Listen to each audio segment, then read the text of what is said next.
Guys, welcome back to our YouTube channel. ఈరోజు అయితే మా మమ్మీ రాయలసీమ స్టైల్ చేపల పులుసు అయితే చేసేసింది. చాలా ఎమ్మిగా ఉంది కదా, చూస్తుంటేనే నాకు కూడా చాలా ఎమ్మిగా బాగా నచ్చేసింది.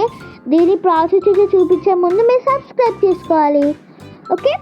ఇప్పుడైతే స్టవ్ ఆన్ చేసేసి మనం ఆనియన్ని వేడి అంటే కాల్చుకోవాలి. కాల్చుకున్న తర్వాత మనం బేసిక్ స్పైసెస్తో ఫిష్ని మ్యాగ్నేట్ చేసుకోవాలి. మ్యాగ్నేట్ చేసుకున్న తర్వాత పెద్ద కడాయి తీసుకొని ఆయిల్ వేసుకోవాలి.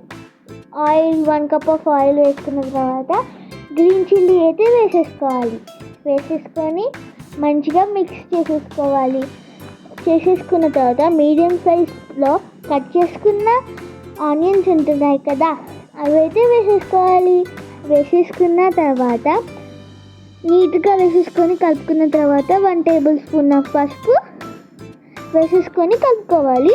తర్వాత మనం బేసిక్ స్పైసెస్తోని మ్యాగ్నేట్ చేసుకున్న ఫిషెస్ ఉంటాయి కదా, వాటిని అయితే ఈ కడాయిలో అయితే వేసేసుకొని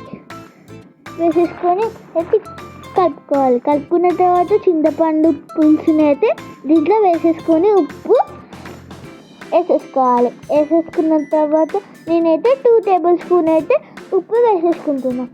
ఇంకొకటి కారం వేసేసుకొని మనం కాల్చుకున్న ఆనియన్ ఉంటుంది కదా, దాన్ని పేస్ట్ చేసుకొని నీళ్ళు వేసుకోవాలి.